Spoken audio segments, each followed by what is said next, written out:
The Korean Mafia boss's baby kept losing weight no matter what the doctors tried. Then a black waitress noticed the one detail everyone else missed. The neonatal ICU at Seattle Presbyterian Hospital hummed with the quiet urgency of machines keeping tiny lives tethered to the world. Tubes and monitors beeping in rhythms that meant survival or warned of collapse. In the far corner, behind glass that separated hope from despair, a Korean man sat motionless beside an incubator, so small it seemed impossible it could hold a human being. Choi Myung-jin was 28 years old, head of the most powerful Korean organized crime family in the Pacific Northwest, and for the first time in his life, completely powerless. He'd survived his father's brutal training, taken over the organization at 25 when the old man died, expanded operations across 3 states, commanded respect and fear from rivals and allies alike. None of it mattered now. Inside the incubator, his son, 3 weeks old, barely 3 pounds, getting smaller every day despite everything the doctors tried, fought for breath, each tiny gasp visible through translucent skin, ribs like bird bones rising and falling with exhausting effort. Mr. Choi, Dr. Patricia Morrison approached, exhaustion etched into every line of her face. She'd been the neonatologist on call when everything fell apart 3 weeks ago. We need to talk about Min-ho's latest labs. Myung-jin didn't look away from his son. Couldn't. Every time he closed his eyes, he saw Yoon-hee's face, his wife, his partner, the woman who'd softened his edges and made him believe he could be more than his father's legacy. Gone.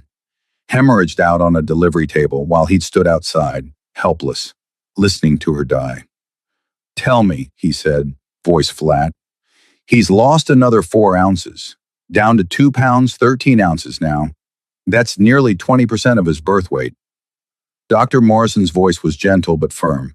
"Myung-jin, we've run every test, metabolic panels, genetic screening, imaging, everything we can think of. We can't find the cause. He's not absorbing nutrition properly, but we don't know why. So find out why. We're trying, but at this rate," she paused, choosing words carefully, "we need to prepare for the possibility that Min-ho might not—" "No," Myung-jin's voice was steel. "Don't say it. Don't even think it. My son will survive. He has to. Because if he didn't, if Myung-jin lost both his wife and his child in the same month, there would be nothing left. Just an empty shell going through motions, running an empire he no longer cared about." Dr. Morrison placed a hand on his shoulder. "We're not giving up, but I want you to understand the severity. Min-ho is losing weight faster than we can compensate. If we don't figure this out soon—" She didn't need to finish. Myung-jin understood mortality intimately, had dealt it, witnessed it, survived it. But this was different. This was his son, his last piece of Yoon-hee. "Do whatever it takes," he said quietly. "Money is no object. Bring in specialists from anywhere in the world. Run every test again. I don't care what it costs. We will, I promise." Dr. Morrison squeezed his shoulder and left, and Myung-jin was alone again with machines and failing hope. He pressed his hand against the incubator's plastic wall, as close as he could get to touching his son without the sterile protocol that kept him at distance. "Fight," he whispered in Korean. "Please, Min-ho, keep fighting. I can't lose you too." The baby didn't respond, just kept breathing, each breath a small miracle and a reminder of how fragile miracles were. Lena Hayes had worked at Jade Garden Cafe for 3 years, and in that time she learned to read the International District's rhythms. Who owned what? Who owed whom? Which businesses were fronts and which were legitimate? The cafe sat in that gray space, owned by the Choi family but run clean, a place where regular people could get good coffee without getting caught in crossfire. At 26, she'd made peace with her life. Mostly. Pre-med at UW had been her dream. 4 years of brutal studying, volunteering at hospitals, living on instant ramen, and ambition. She'd been top of her class, accepted to medical school, ready to become the doctor she'd always wanted to be. Then her mother got sick. Stage 4 breast cancer, aggressive, expensive. Medical school loans would have to wait. Mom needed treatment now, so Lena deferred admission, picked up every shift she could find, and watched her savings disappear into pays and experimental treatments. Mom survived. Lena's medical school spot didn't. By the time treatment ended and Mom was in remission, the deferment window had closed. Reapplying meant new applications, new MCAT scores, new fees she didn't have. The dream slipped away, replaced by the reality of student loan debt and bills that never stopped coming. 3 years later, she was still at the cafe, still telling herself it was temporary, still pretending she'd find a way back to medicine someday. Lena, you got table 6? Marcus called from behind the counter. He was new, 17, still had that optimism that hadn't been beaten down by reality yet. Yeah, I got it. She grabbed the coffee pot, made her rounds. Sunday afternoon meant the cafe was quiet. A few regulars, some students, nothing unusual. Until Jae Sung walked in. Lena recognized him immediately. Myung Jin's right hand, always impeccably dressed, always alert. But today he looked rough, exhausted, like he hadn't slept in days. Lena, he approached the counter directly. Boss wanted me to come by. Give you this. He held out an envelope. Thick, official, looking. What is it? She took it carefully, worried it was notice of closure or layoffs or something else terrible. Bonus for the staff. Boss's way of saying thank you for keeping the cafe running while he's been dealing with things. Jae Sung's voice was heavy with something Lena couldn't quite identify. He wanted to come personally, but he can't leave the hospital. Hospital? Lena's heart jumped. Is he okay? What happened? It's not him. It's his son. And Jae Sung's composure cracked slightly. His wife passed away 3 weeks ago. Complications during childbirth. The world tilted. Lena had seen Yoonhee occasionally. Beautiful, kind, always treating cafe staff like people instead of servants. She'd been pregnant, obviously, but healthy, glowing. How could she just be gone? Oh my God. Jae Sung, I'm so sorry. Is there anything we can do? Just keep the cafe running. Give boss one less thing to worry about. He paused. The baby's in NICU, critical condition, losing weight, and the doctors can't figure out why. He's barely holding it together. Lena's medical training kicked in automatically. What kind of weight loss? Percentage of birth weight? Time frame? Jae Sung looked surprised. I don't know exactly. Just that it's bad. Baby was small to begin with, and now he's getting smaller. They've run all kinds of tests, but nothing's showing up. How premature was the birth? 34 weeks, I think. Maybe 35. Why? Just trying to understand. Lena's mind was racing through possibilities. Metabolic disorders, digestive issues, feeding problems. Which hospital? Presbyterian, NICU on the 4th floor. But Lena, you can't just show up. He's not seeing anyone. Won't leave the baby's side except for organization emergencies.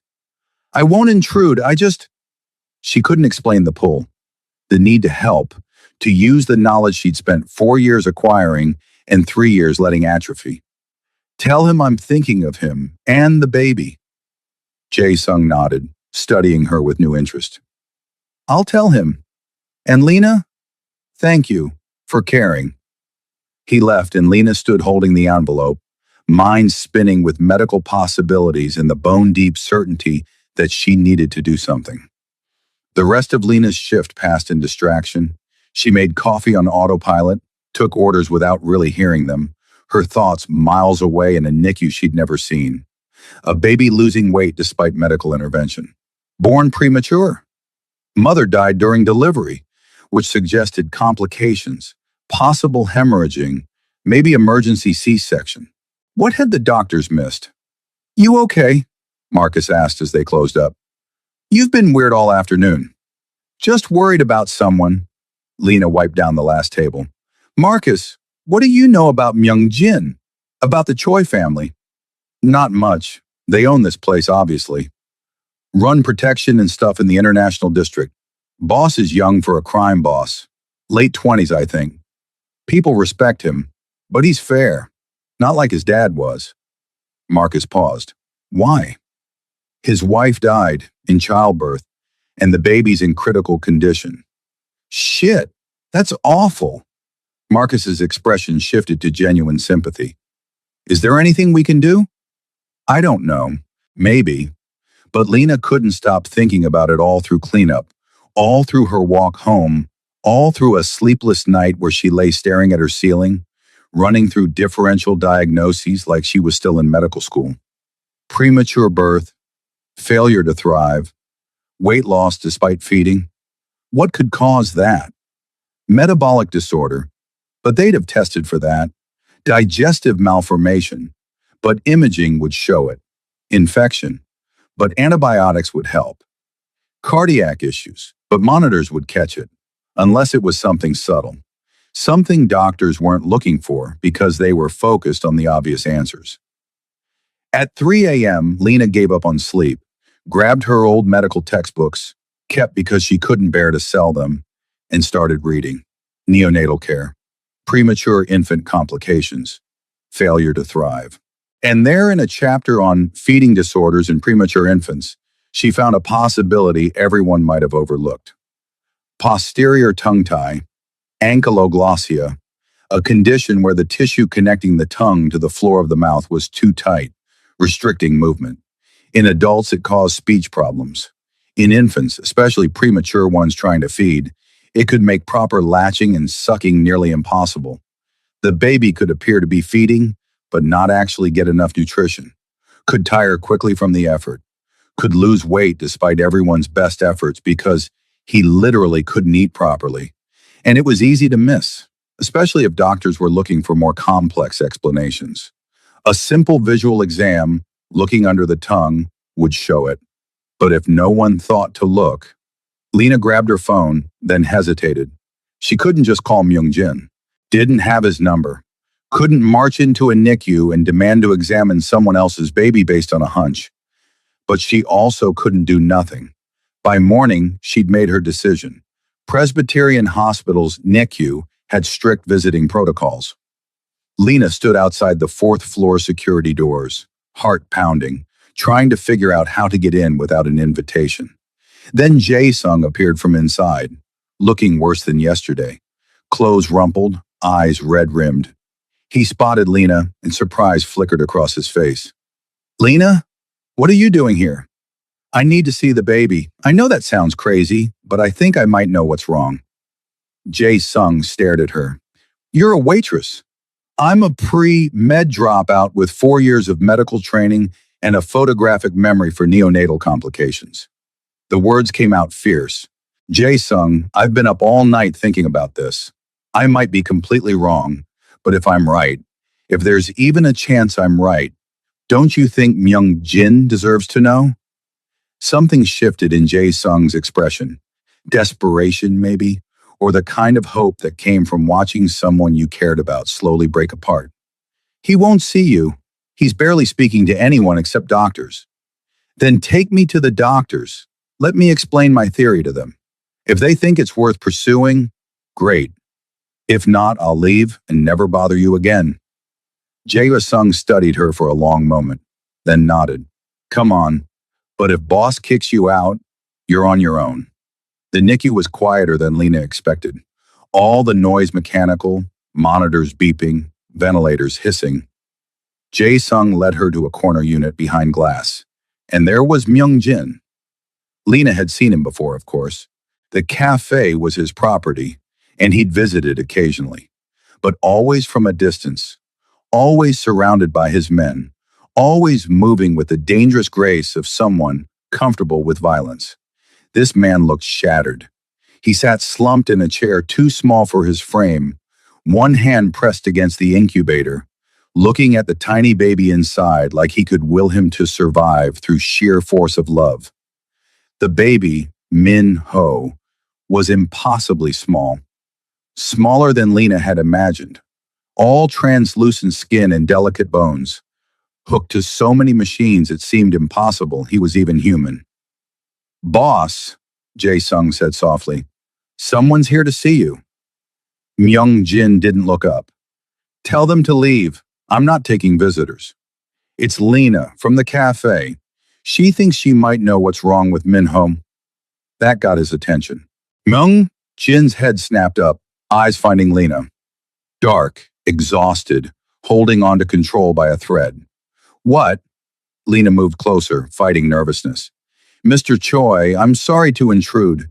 I know this is a terrible time, but I heard about Min-ho's condition, and I've been thinking about possible causes. You're a waitress. His voice was flat, dismissive. What could you possibly know about my son's medical condition? I'm a pre-med dropout, Lena said firmly. 4 years at UW, top of my class, specialized in pediatrics. I was 3 months from starting medical school when my mother got cancer. I deferred to help with treatment, and by the time she was better, my spot was gone. Myung-jin studied her with new intensity. So you're not a doctor?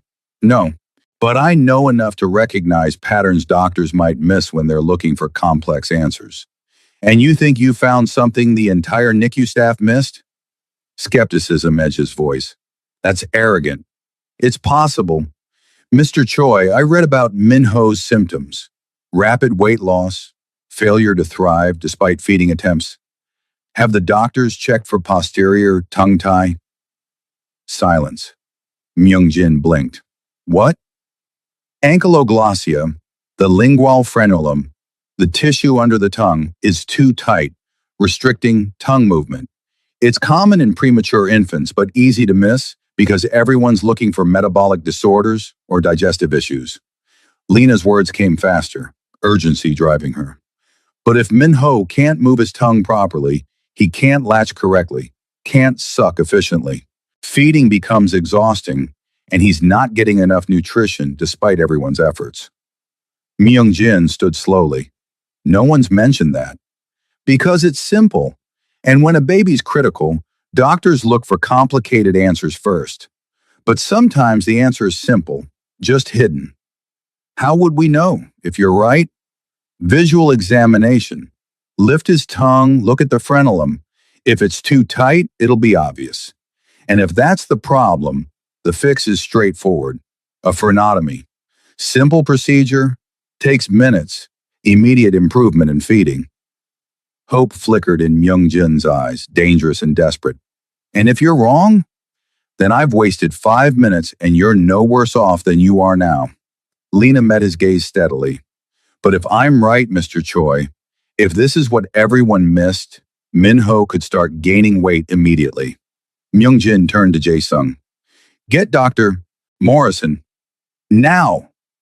Dr. Morrison arrived within minutes, looking wary when she saw Lena. Mr. Choi, who is this? Someone who thinks you've all missed something obvious. Myung-jin's voice was steel. Tell her your theory. Lena repeated everything. The symptoms, the possibility of tongue tie, the simple examination needed to check. Dr. Morrison listened with growing interest, skepticism shifting to consideration. Posterior tongue tie, she said slowly. We did a general oral exam when he was born, but we weren't specifically looking for frenulum restriction. And honestly, with everything else going on, can you check? Now? Myung-jin's desperation was palpable. Yes, let me get the equipment. Dr. Morrison disappeared, returned with a nurse and tools. They opened the incubator carefully, and Lena's breath caught as she got her first close look at Min-ho. So tiny, so fragile, fighting for every breath. Dr. Morrison lifted the baby's tongue gently, examining the underside. Her expression changed immediately. Oh my God! What? Myung-jin was at the incubator in an instant. What do you see? Severe posterior tongue tie. Class 4. The frenulum is incredibly tight. I can't believe we missed this. Dr. Morrison's voice was equal parts relief and frustration. This absolutely would prevent effective feeding. Lena, you were right. The room seemed to hold its breath. Can you fix it? Myung-jin's voice shook. Yes, frenotomy. We'll clip the frenulum, release the restriction. It's a simple procedure, barely takes 5 minutes, and the improvement is usually immediate. Dr. Morrison was already moving, organizing. I want to do it now. Hey, get his feeding sorted before he loses any more weight. 20 minutes later, with Myung-jin watching through the glass and Lena standing beside him in stunned silence, Dr. Morrison performed the procedure. A tiny cut, barely any bleeding, over before Minho could even process what had happened. Now we wait, Dr. Morrison said, placing Minho back in the incubator. He'll need recovery time, but we should see improvement in feeding within hours. If this was the primary issue, and I believe it was, his weight should stabilize and start increasing within a day or two. Myung-jin stood frozen, staring at his son. Then, without warning, he turned and pulled Lena into his arms. The hug was desperate, fierce, shaking with emotion he couldn't contain. Thank you, he whispered in Korean, then English. Thank you. You saved him. You saved my son. Lena's eyes burned with tears. I had a hunch. The doctors did the work. They missed it. You didn't. Myung-jin pulled back, hands on her shoulders, eyes blazing with intensity. Lena, I don't even know you. I've seen you at the cafe maybe 3 times, never paid attention, never thought about the people working there beyond making sure you're paid. And you came here, on your own time, with no obligation, and you saved my son's life. Anyone with medical training would have done the same? No, they wouldn't, because you're not just trained. You care.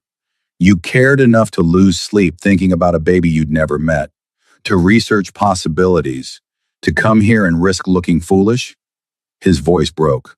I lost my wife 3 weeks ago, and if I'd lost Minho too, if I'd had to bury my son because everyone missed something simple, I don't know what I would have become.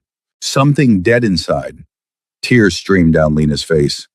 I'm so sorry. About your wife. About everything you've been through. You gave me hope. After 3 weeks of darkness, you walked in here and gave me my son back. Myung-jin's hands were still on her shoulders, grounding intense. I owe you everything. Name it. Anything you want. It's yours. I don't want anything. I'm just glad Minho's going to be okay. Lena, really, this isn't about payment. This is about helping a child who needed it. She smiled through tears. Just take care of him. Love him enough for both parents. That's all I want. Myung-jin studied her face like he was memorizing it. You're extraordinary, you know that? I'm really not. I'm just someone who remembered enough medical school to make a lucky guess. It wasn't luck. It was knowledge and compassion and courage. He released her shoulders reluctantly. Will you stay? Just for a bit? I'd like company that isn't hovering medical staff or my security team. Lena knew she should leave. This wasn't her world. This wasn't her place. But something in Myung-jin's eyes, exhaustion and gratitude and bone-deep loneliness, made her nod. Okay, I'll stay. They sat together in the NICU waiting room. Myung-jin freshly showered and in clean clothes Jae-sung had brought. Lena with terrible coffee from the hospital cafeteria, both watching the clock until the next feeding time. Tell me about her, Lena said quietly. Your wife, if you want to. Myung-jin was silent for so long Lena thought he wouldn't answer. Then, Yoon-hee. We met 5 years ago at a charity event, my mother's foundation, supporting immigrant families. She was volunteering, organizing donations, and I was there because Mother insisted. A ghost of a smile crossed his face. She had no idea who I was, treated me like any other volunteer, put me to work sorting canned goods. I was the head of a criminal organization, and she had me alphabetizing soup cans. Lena laughed softly. Sounds like she kept you humble. She kept me human, reminded me there was more to life than business and territory and power. Myung-jin's voice grew heavy. She knew what I was, what my family did, hated it, but she loved me anyway. Said she saw who I could be, not just who I was. She sounds wonderful. She was, and she was so excited about Minho. talked to him constantly when she was pregnant, made plans for his future, wanted him to grow up normal, not in my world, not surrounded by violence. She made me promise I'd transition the business, go legitimate, give our son a different life. Tears tracked down Myung-jin's face. And then everything went wrong. The pregnancy had complications. Preeclampsia. She went into early labor at 34 weeks. They did an emergency C-section, got Minho out, but she hemorrhaged. They couldn't stop it. I'm so sorry. I held her hand while she died, told her Minho was beautiful, perfect, that she'd done amazing. She smiled and said, "Take care of our baby." And then she was gone. Myung-jin's voice broke. 3 weeks. It's been 3 weeks. And I still can't believe she's not coming back. Lena reached over, took his hand. You're allowed to grieve, to be broken. You don't have to be strong all the time. If I'm not strong, everything falls apart. The organization, Minho's care, everything. Then be strong when you have to be.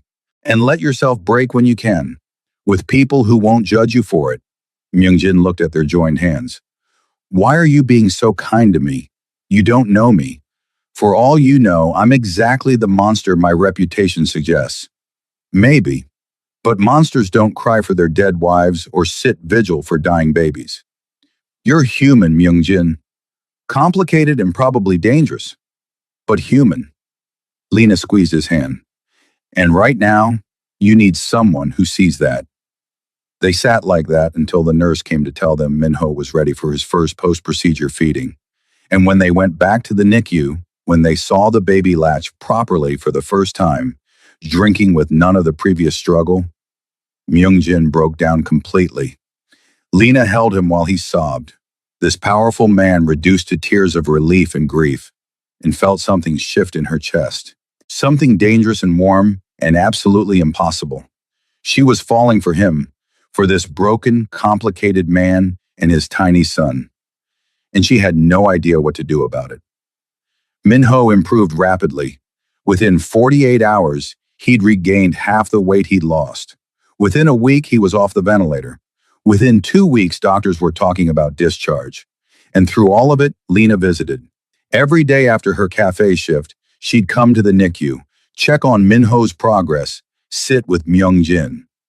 Sometimes they talked about medicine, about his late wife, about Lena's abandoned medical dreams. Sometimes they just sat in comfortable silence. You should go back, Myung-jin said one evening. They were in the NICU family room, watching Minho sleep through the glass. To medical school, finish what you started. Can't afford it. Student loans from undergrad are still crushing me, and mom's medical bills wiped out any savings. I'll pay for it. Lena looked at him sharply. What? Medical school. All of it. Tuition, living expenses, everything. You saved my son's life. It's the least I can do. Myung-jin, that's insane. Medical school costs hundreds of thousands of dollars. I have hundreds of thousands of dollars. Millions, actually. Money is the one thing I have in excess. He turned to face her. Lena, you were meant to be a doctor. Anyone can see that. You light up when you talk about medicine, when you're examining Minho's progress.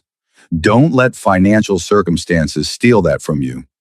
I can't take that kind of money from you. Why not? You saved my son. This is payment. I didn't do it for payment. I did it because it was right. I know. That's exactly why I want to do this. Myung-jin's voice was earnest. Please, Lena, let me give you back your dream. You gave me back my son. It seems like a fair trade. Lena wanted to argue, wanted to maintain independence, to insist she'd figure it out on her own. But looking at Myung-jin's face, at the genuine desire to help, to give back, she found herself wavering. I'll think about it, she said finally. But Myung-jin, I'm not asking for anything in return, he interrupted gently, except maybe your continued friendship. I've gotten used to having you around.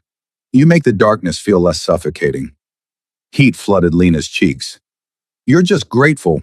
Once Minho's home and things settle down, this isn't gratitude, or maybe it started there. but it's become something else. Myungjin took her hand. Lena, I know the timing is terrible. I know I'm a widower with a newborn and a dangerous job, but these past 2 weeks getting to know you, you've become important to me. And I think I've become important to you too. You have, Lena admitted, heart racing. But Myung-jin, your wife just died. You're grieving. And I'm a waitress you barely know. This is moving too fast. Then we'll slow down. We'll take whatever time you need. But Lena, don't walk away just because it's complicated. Complicated doesn't mean impossible, doesn't it? You're a crime boss. I serve coffee. We live in completely different worlds. So we'll build a bridge between them. Together. He squeezed her hand. Just don't give up on this before we've even tried. Lena looked at their joined hands, at Min-ho sleeping peacefully beyond the glass, at the future stretching out uncertain and terrifying and full of possibility. Okay, she whispered. We'll try, but slowly and honestly. No secrets, no games. No secrets, Myung-jin agreed. No games. Just two people figuring out if something impossible might actually work. Min-ho came home 3 weeks after Lena's diagnosis. The penthouse Myung-jin owned in downtown Seattle was transformed. Nursery professionally designed, night nurses hired, every piece of equipment state-of-the-art. Lena visited the day after discharge, ostensibly to check on Min-ho's feeding, really because she couldn't stay away. And when Myung-jin answered the door with the baby in his arms, smiling tiredly, she knew she was in deep. The next 6 months passed in a blur of late-night feedings and pediatrician appointments and slowly deepening connection. Lena visited 3, then 4, then 5 times a week. Taught Myung-jin how to read Min-ho's cues, how to soothe him when he cried, how to celebrate every tiny milestone. And somewhere along the way, the visits stopped being about the baby and became about them. Long conversations after Min-ho slept, shared meals and inside jokes. Myung-jin telling stories about Yoon-hee without the crushing grief, remembering her with love instead of just pain. Lena went back to school. Myung-jin had insisted, paid everything over her protests, and she'd finally accepted because turning down her dream twice seemed like the universe's cruel joke. She studied between cafe shifts and baby visits, exhausted but happier than she'd been in years. You're glowing, her mother said one Sunday when Lena visited. Is there someone special? Maybe. It's complicated. Complicated how? He has a baby, and his wife died, and his job is questionable. Her mother raised an eyebrow. Questionable how? Very questionable. But Mom, he's trying to change, going legitimate, and he's a good father. And when I'm with him, I feel alive. Yes, alive, like I matter. Then complicated might be worth it, as long as he treats you right and keeps you safe. He does. He's protective without being controlling, supportive without being overbearing. And Mom, the way he looks at me, heat flooded Lena's cheeks. Like you hung the moon? Like I'm the answer to questions he didn't know he had. Her mother smiled. That's how your father looked at me. Treasure that, baby girl. Men who see you like that are rare. 9 months after saving Min-ho's life, Lena arrived at Myung-jin's penthouse for their usual Wednesday evening visit to find him pacing nervously, the baby with a sitter. What's wrong? Worry spiked through her. Is Min-ho okay? He's perfect. This is about us. Myung-jin ran a hand through his hair. Lena, I need to talk to you about something important. Her heart hammered. Okay, what's going on? Min-ho said his first word yesterday. Joy flooded through Lena. That's amazing. What did he say? Mama. Myung-jin's eyes held hers. He was looking at a picture of Yoon-hee, and he said, Mama. And then today, when you walked in, he reached for you and said it again. Lena's breath caught. Myung-jin, he sees you as his mother. And I realized something. I've been telling myself we're taking this slow, being careful, not rushing anything. But Lena, you're already his mother in every way that matters. You've been here for midnight fevers and first smiles and every moment in between. He had a mother. Yoon-hee will always be his mother, the woman who gave him life. Myung-jin moved closer. But you're the woman who saved his life, who teaches him to eat and laugh and trust, who shows up every single day, not out of obligation, but out of love. Tears burned Lena's eyes. I do love him so much. I know. And Lena, Myung-jin took both her hands. I love you. I've been in love with you for months now, terrified to say it because of the timing, because of everything. But watching Minho call you mama made me realize, I don't want to waste more time being scared. Lena's world tilted. You love me? Desperately, completely, in a way I didn't think was possible after losing you. His voice shook.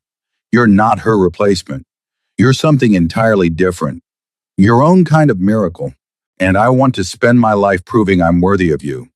Myung-jin, before you answer, there's something I need to show you. He pulled her to the window, gestured to the city below.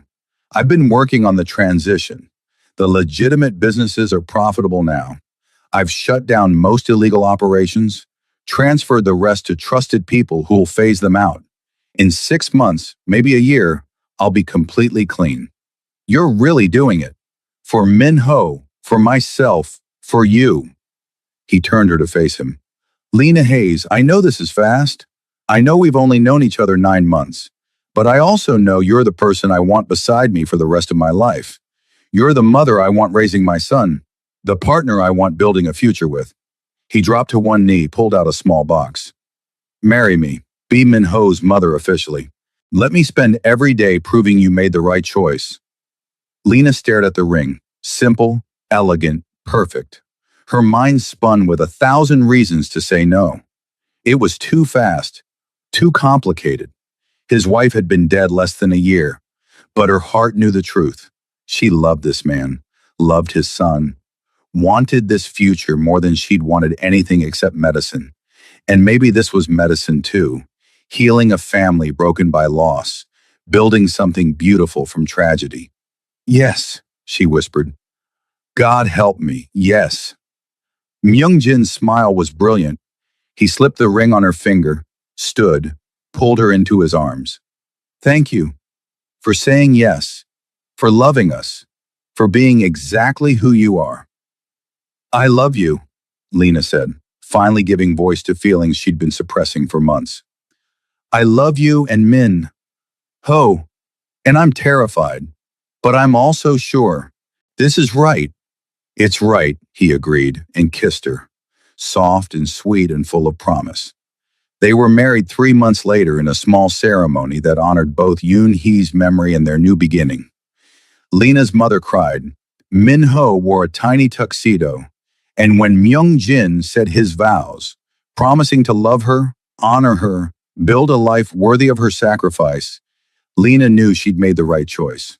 1 year later, Dr. Lena Choi stood in the neonatal ward at Seattle Presbyterian, white coat crisp, stethoscope around her neck, reviewing charts with the same intensity she'd brought to everything in her life.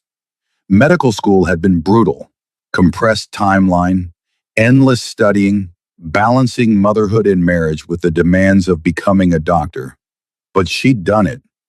Graduated top of her class, matched to pediatrics, specifically neonatology. Dr. Choi, a nurse approached. We have a premature infant in distress. 28 weeks, failure to thrive, losing weight rapidly. Dr. Morrison requested you specifically. Lena's heart jumped. This was it, her first real case as an attending. Show me. The baby was tiny, struggling, parents devastated. Lena examined thoroughly, asked questions, reviewed every test. And there, subtle but present, she spotted it. Posterior tongue tie. The same condition that had nearly killed Minho. I think I know what's wrong, she told the parents gently, and explained just as she had a year and a half ago how something so simple could cause such devastating effects. The frenotomy took 5 minutes. The improvement was immediate. And watching the baby feed properly for the first time, seeing relief flood the parents' faces, Lena felt completion. This was her calling. This was what she was meant to do. You're a natural, Dr. Morrison said afterward. That instinct, spotting what everyone else missed, it's a gift. I learned from experience. Min Ho taught me to always check the simple things first. How is he, your son? Lena smiled. Perfect, healthy, hitting every milestone. He turns 2 next month. And your husband? I heard he's fully legitimate now. No more questionable business. Completely clean. Runs a property development company, invests in community programs. He's actually funding a free clinic in the International District for immigrant families. That's wonderful. You've built a beautiful life, Lena. I have. It wasn't the path I expected, but it's perfect. That evening, Lena came home to chaos. Min Ho had discovered how to climb onto the kitchen counter and was currently covered in flour, giggling hysterically while Myung Jin tried to coax him down. Please don't tell me he's been like this all afternoon, Lena said, suppressing a laugh. Only since his nap. Before that, he decided the toilet was a perfect place to give his toys a bath. Myung Jin looked exhausted and happy. How was your first day? Amazing. Terrifying. I saved a baby today. Tongue-tied, just like Min Ho. Of course you did. You're brilliant. He managed to grab Min Ho, who immediately reached for Lena. Mama! Mama home! Lena took her son, because that's what he was, legally and in every way that mattered, and kissed his flour-covered face. Hi, baby. Did you have fun destroying the kitchen? Fun. Daddy funny. Daddy's always funny when he's covered in flour. She looked at Myung Jin over Min Ho's head. I love you, both of you. This messy, chaotic, perfect life. We love you too. Myung Jin pulled them both into his arms. More than words can say. Later, after Min Ho was bathed and fed and sleeping, they sat on the balcony watching the sunset over Puget Sound. Do you ever think about how we got here? Myung Jin asked. How a dying baby and a waitress with medical knowledge created all this? All the time. It seems impossible. But it happened. You walked into that NICU and changed everything. We both changed. You became legitimate. I became a doctor. We built something neither of us planned. Do you regret it? Any of it? Lena thought about the path not taken, staying at the cafe, never meeting Myung Jin, never knowing Min Ho. Not even a little. This is where I was always meant to be. With a reformed crime boss and his chaotic toddler. With my family, my love, my purpose. She leaned into him. Everything that matters. They sat in comfortable silence as the city lights began to glow, and somewhere inside, Min Ho murmured in his sleep. Their son, their miracle, the tiny life that had brought them together and changed everything. 2 years later, the Choi Foundation's new pediatric wing at Seattle Presbyterian Hospital opened to fanfare and genuine community gratitude. Funded entirely by Myung Jin's legitimate businesses, staffed by the best specialists money could hire, and directed by Dr. Lena Choi, it represented everything they'd built together. Speech! Speech! The crowd chanted as Lena stood at the podium, Myung Jin beside her, Min Ho, now 4, squirming in his father's arms. 4 years ago, Lena began, voice steady despite nerves, I walked into this hospital's NICU with nothing but a hunch and some abandoned medical training. I met a grieving father, a dying baby, and a possibility everyone else had missed. She looked at Myung Jin. That day changed my life. It gave me back my purpose, showed me that sometimes the simplest answers are the hardest to see, and introduced me to the family I didn't know I needed. This wing exists because we believe every child deserves the best possible care, regardless of their family's ability to pay. Because we know that sometimes all it takes is one person paying attention, one person caring enough to look deeper, to save a life. Min Ho is living proof of that. And every baby we help here will be proof that medicine isn't just about technology and procedures. It's about human beings caring for human beings. The crowd applauded and Lena stepped down into Myung Jin's free arm. I'm proud of you, he whispered, of this, of everything we've built. We did it together. Mama went cake, Min-ho demanded, and everyone laughed.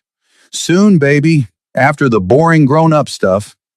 That evening, after the ceremonies and celebration, they returned home to find another surprise.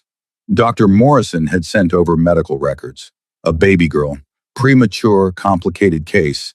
Parents desperate. They're asking for you specifically, Myung-jin said, reading the note. Words gotten around about the doctor who sees what others miss. Lena studied the records, mind already analyzing, planning. I'll go in tomorrow, see what I can do. You're going to save her. I'm going to try. That's all anyone can ask. 5 years later, Dr. Lena Choi's office at the Choi Foundation Pediatric Wing was cluttered with medical journals, family photos, and thank you cards from grateful parents. 9 years of practice had made her one of the most respected neonatologists in the region. She was reviewing a particularly complex case when Min-ho, now 9, burst in, still in his soccer uniform. Mom, we won! 3-2, and I scored the winning goal. Lena pulled him into a hug, ignoring the grass stains and sweat. That's amazing. I'm so proud of you. Dad said we can get pizza to celebrate. Can you come, please? Of course. Let me just finish.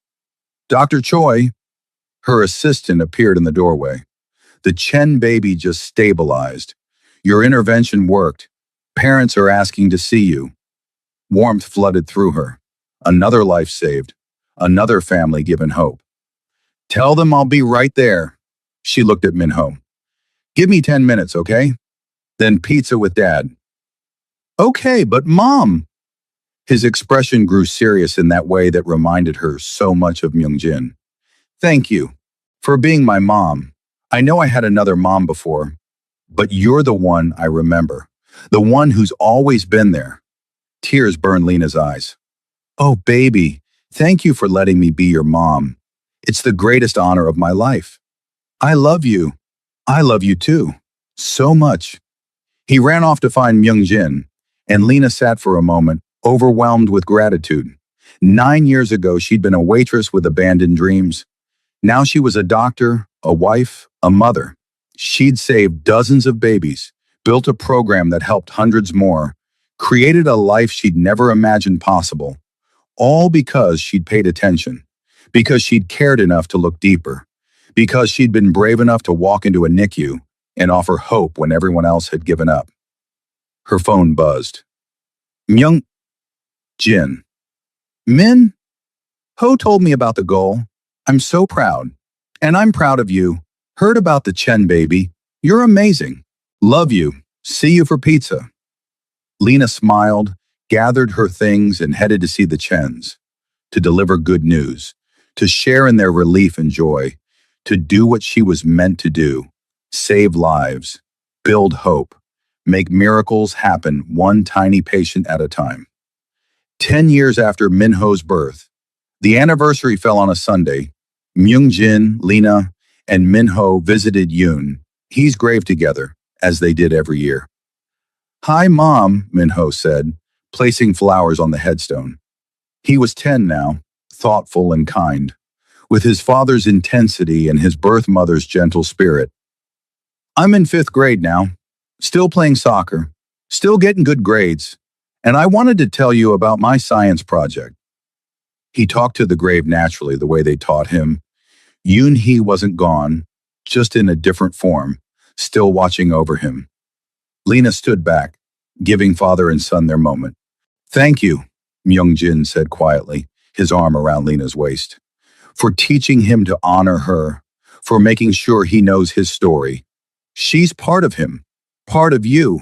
I could never try to erase that. I know, it's one of the 1,000 reasons I love you. They stood together as Min-ho finished his one-sided conversation, then walked back to the car. On the drive home, Min-ho asked, Mom, tell me again about the day you saved my life. Lena glanced at Myung-jin, who nodded encouragingly. Well, I was working at a cafe your dad owned, and one day his assistant came in and told me about you, how you were sick, getting smaller, and the doctors couldn't figure out why. And you knew what was wrong? I had an idea. something the doctors hadn't checked because they were looking for complicated answers. And sometimes the answer is simple. You had something called a tongue tie. The tissue under your tongue was too tight, making it hard for you to eat. And that's why I was starving? Exactly. You were trying to eat, but you couldn't do it properly. So the doctors did a tiny procedure to fix it, and immediately you started getting better. And then you and Dad fell in love? Myung-jin laughed. It took a bit longer than that. But yes, eventually. Because Mom saved me, and you were grateful? Because your mom is extraordinary, Myung-jin corrected. And I was smart enough to recognize that. The gratitude came first, but the love, that was because of who she is. Her kindness, her intelligence, her courage. I'm glad you married her, Min-ho said matter-of-factly. She's the best mom ever. Lena's eyes filled with tears. You're the best son ever. I know. His grin was pure mischief, so much like Myung-jin's. Can we get ice cream? Yes, Myung-jin and Lena said together, and Min-ho cheered. That night after Min-ho was asleep, Myung-jin and Lena sat on their balcony, watching the city lights. Do you ever miss it? Lena asked. The old life? The power and danger? Never, not even once. Myung-jin pulled her closer. That life was empty, built on violence and fear. This, you, Min-ho, the legitimate businesses, the foundation. This is real. This matters. No regrets? Only that I didn't meet you sooner. That Yun-hee couldn't be here to see the man I've become. His voice caught. She'd be happy, I think. Knowing Min-ho has you. Knowing I found love again. She'd be proud of you. Of the father you are. The man you become. I hope so. He kissed Lena's temple. Thank you. For everything. For saving my son. For loving us. For building this beautiful life. Thank you for letting me. For seeing something worth saving in a waitress with abandoned dreams. You were never just a waitress. You were always a doctor. Just one who hadn't found her way back yet. And now you're exactly where you belong. Saving lives, raising our son, making miracles happen every day. They sat in comfortable silence, and Lena thought about the journey. From a cafe in the International District to a NICU where she'd spotted what doctors missed. From a grieving father and dying baby to a family built on love and second chances. It hadn't been easy. There had been challenges. Learning to mother a child who wasn't biologically hers, balancing medical school with family life, navigating the complex emotions of being a second wife. But they'd worked through everything together. I love you, Lena said simply, more than I can ever express. I love you too, forever. And there under the stars, with their son sleeping safely inside and a future full of possibility stretching before them, Lena knew she'd found exactly what she was meant for. Not just medicine, not just family, but the perfect combination of both. A life where she could heal bodies and hearts, where she could save lives and build love, where every day mattered. Because sometimes the greatest miracles came from the smallest observations. Sometimes saving one life saved many, and sometimes love found you in the most unexpected places. In a NICU where a waitress became a doctor, a crime boss became a legitimate businessman, and a dying baby became the center of a family built on hope. 15 years later, Lena Choi stood at a podium in Stockholm, accepting the Nobel Prize in Medicine for her groundbreaking work in neonatal care. Her research on early intervention for feeding disorders had saved countless lives worldwide. I stand here today, she said to the gathered crowd, because 25 years ago, a baby was dying and everyone had given up. But someone, me, in a moment of desperate hope, looked deeper, saw what others missed, and that tiny observation changed everything. Min-ho Choi is 25 years old now, healthy, thriving, studying to be a pediatrician himself. He exists because of a simple procedure that took 5 minutes. And every advancement in neonatal care since then has been built on that same principle. Pay attention, care deeply, never give up. In the audience, Myung-jin watched his wife with pride radiating from every pore. Beside him, Min-ho, now a medical student himself, grinned. "She's amazing," Minho whispered. "She always has been," Myung-jin replied. "I just got lucky enough to notice."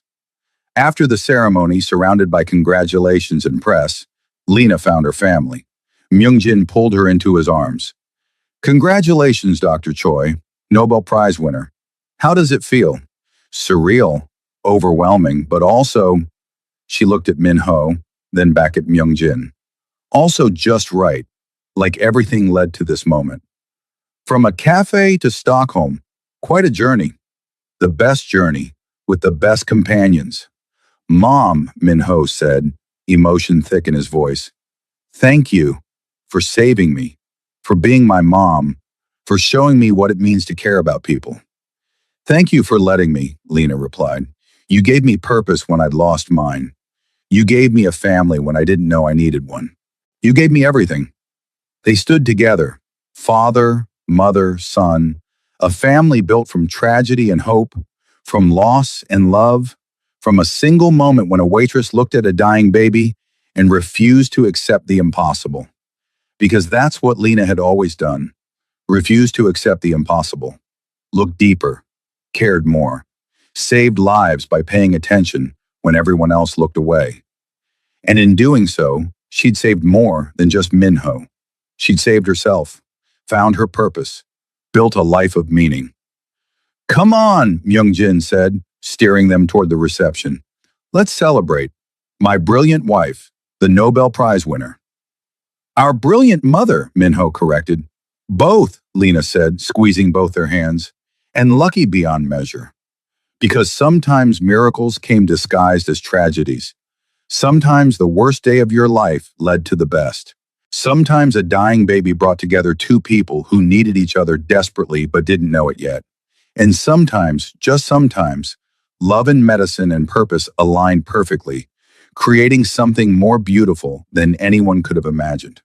A family, a legacy, a lifetime of saving lives because one waitress refused to walk away from a baby who needed her.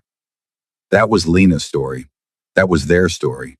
And standing in Stockholm, surrounded by accolades and love, Lena knew she'd do it all again in a heartbeat.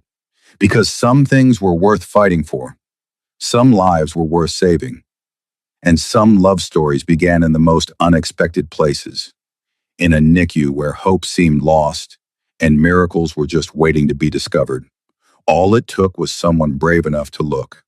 25 years after that first day, Minho Choi, now Dr.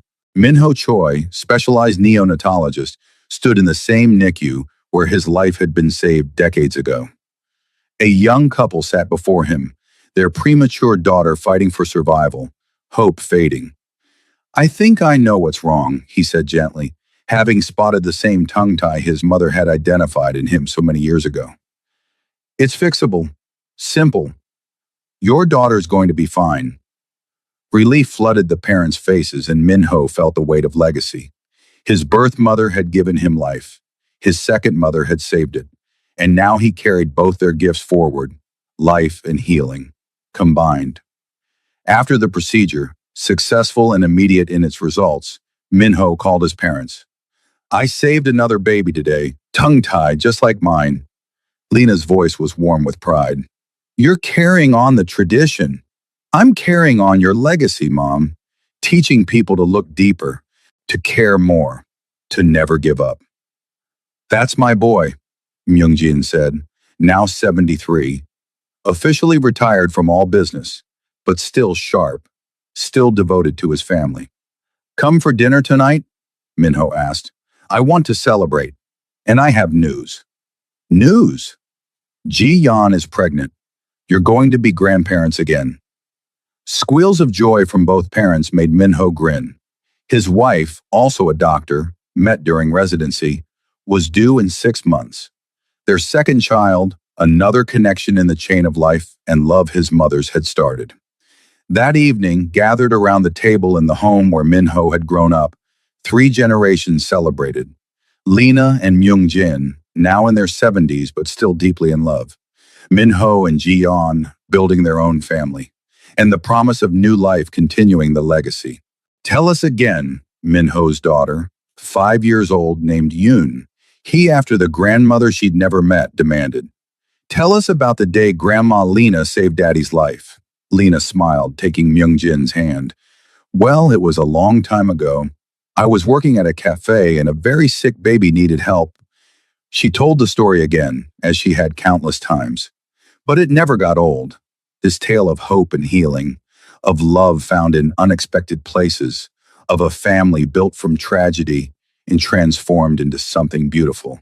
And when she finished, little Yoon, he said solemnly, "When I grow up, I want to save babies too, just like Grandma."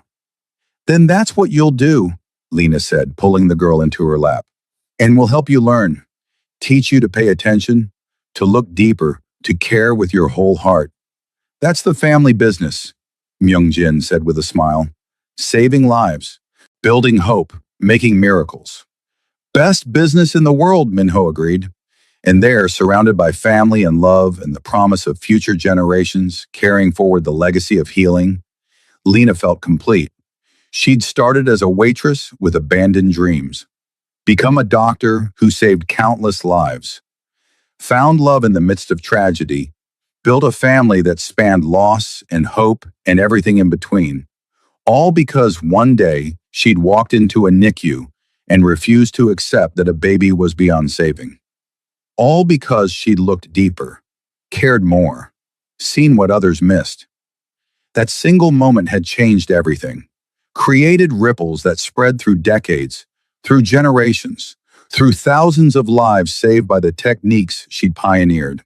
"What are you thinking about?" Myung-jin asked softly as the evening wound down, grandchildren playing, adult children cleaning up. "How lucky I am. How one moment of courage led to all this." "It wasn't just courage, it was you. Your brilliance, your compassion, your refusal to give up." He kissed her temple. "You changed my life, Lena. Saved my son, healed my heart, gave me reasons to be better. You gave me the same, a family, a purpose, love I didn't think was possible. We saved each other. We did." They sat together as the evening stars appeared, and Lena thought about the journey. Every challenge overcome, every life saved, every moment of love and hope and determination. It had all started with a dying baby and a waitress who refused to walk away, who looked deeper, who cared enough to try. And from that single moment, an entire lifetime of miracles had bloomed. "I love you," Lena whispered. "Thank you for letting me be part of this family, for giving me Minho to love, for building this beautiful life. "Thank you for saving us," Myung-jin replied. "In every way a person can be saved." They sat in perfect contentment, surrounded by the evidence of their love, children and grandchildren, lives saved, legacy built. A family created from the ashes of tragedy, stronger and more beautiful than anyone could have imagined. Because that's what Lena did. Saw potential where others saw only loss, found hope in darkness, built miracles from broken pieces, and every baby she saved, every life she touched, was proof that sometimes all it takes is one person refusing to give up, one person caring enough to look deeper, one person brave enough to try. That was Dr. Lena Choi's legacy. That was their love story. And it would continue through generations, each one carrying forward the lesson she taught. Never stop looking. Never stop caring. Never accept that miracles are impossible, because sometimes in the darkest moments, miracles are just waiting to be discovered by someone brave enough to see them.